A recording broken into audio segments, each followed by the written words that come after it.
Although Stellar Blade may not be as unforgiving as some of its inspirations, these tips could save you from a tricky encounter. Here are 13 things I wish I knew before starting Stellar Blade. Before you even begin Stellar Blade, check the settings. One particular option lets you auto pick up items. We recommend turning that on, otherwise every time you open a chest or defeat a boss, you'll need to mash R2 to pick everything up. You can also set the length of Eve's ponytail if you're into that sort of thing.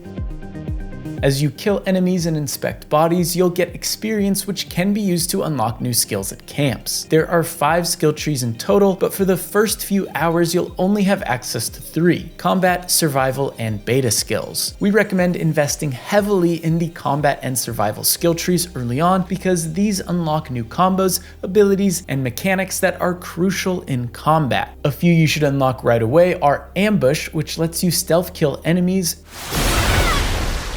Chain Charge, which lets you attack a nearby enemy after a stealth kill, Focus Boost, which makes it easier to perfect parry, Reflex Boost, which makes it easier to perfect dodge, and Double Dodge, which lets you dodge a second time.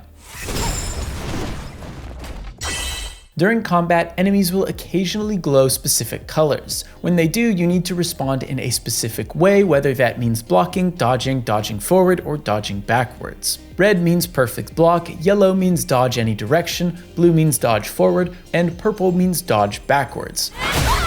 Early on, Stellar Blade won't throw all these mechanics at you at once, but by the end you'll need to respond correctly and quickly, so it's good to get some practice in. Once you've completed the tutorial, a little drone with a scanner function will follow you around. By pressing the touchpad, it highlights points of interest, enemies, collectibles, scavenger robots, and environmental hazards. You should scan constantly. There are so many important items and upgrades that are easy to miss if you aren't thorough, such as fallen angels who will increase your health capacity and scavenger bots that drop upgrade parts. Eventually, you'll even be able to upgrade your drone. Given how important some of Stellar Blade's loot is, we recommend upgrading its scanning and hacking capabilities ASAP to save you time backtracking and searching for specific items. Arguably, one of the most useful combat abilities is Rush. By holding triangle, this allows you to dash to an enemy and hit them with a heavy attack. This is particularly useful for closing the distance on quick enemies or bosses that are trying to make some space.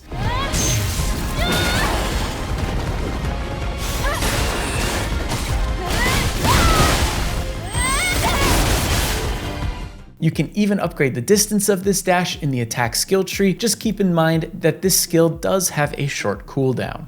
At least once you'll encounter a time when you said, "I definitely parried that," only to learn that you were in the combo ender animation. Anytime Eve is in the middle of a normal attack string, she can dodge or parry at any time, making your defense easy to access. But as soon as you start the last attack of a combo, it locks you in, committing you to that attack, making you extremely vulnerable. For the longest attack string, which has great defensive utility, use triangle, square, without hitting the last triangle input to have a constant attack while still being able to defend yourself. Fast travel is a bit weird in Stellar Blade. As you explore each region, you'll come across payphones, ancient real-world relics that some players may recognize, which can be used to travel to other discovered payphones in that region. Make sure to interact with them whenever you find them in order to activate them. Meanwhile, some camps have payphones and others don't, so you can't fast travel to and from every single camp you've found. However, you cannot travel to a payphone in a different region than your current one. In order to travel to another region, you need to talk to Adam, physically leave the area, or using a payphone travel to an exit symbol, which will take you to an adjacent region. However, it will just spit you out at the entrance of said region. The best way to fast travel back to the hub area is by completing side quests. Upon completion, most will give you the option to fast travel directly to the quest giver. Death isn't always the end for Eve. Throughout your journey, you can find and purchase pumps, which essentially let you revive Eve with full health once per life. Most vending machines sell these, and you're bound to find a few if you're diligently scanning your environment. They are tough to find early on and can be a bit expensive, but they can be incredibly useful when fighting some of the game's tougher bosses.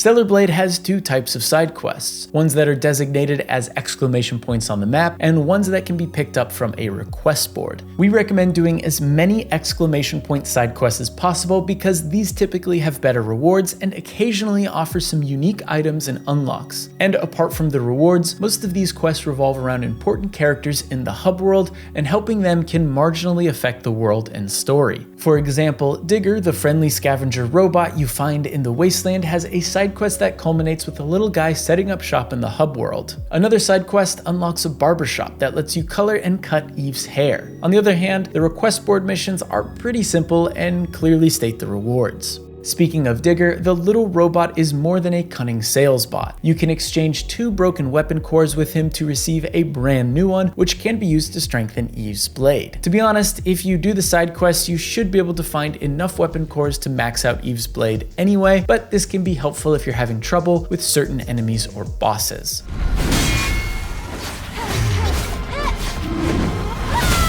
Some merchants have an affinity level, which can be increased by buying items from them. As you level up their affinity, they will increase their stock and give you some special missions. For example, Kaya, who owns Sister's Junk, sends you on a quest to find her sister. Increasing affinity is pretty easy to do, and if you want to unlock some cosmetics, we recommend spending most of your money at these shops.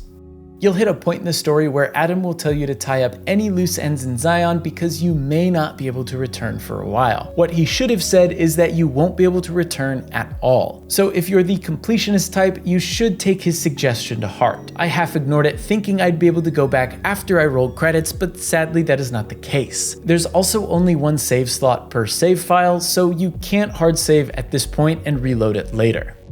Number 13, Spoiler Mode. About halfway through the game, you'll unlock a somewhat spoilery special ability. If you'd rather leave it as a surprise, then click out now.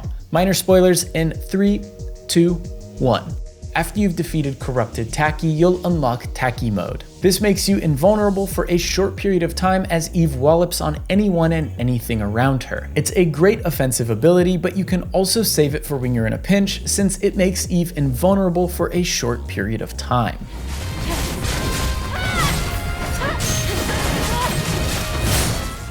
There's 13 tips that should give you an edge in Stellar Blade. If there's any more tips you've found, be sure to leave them in the comments below, and thank you so much for watching.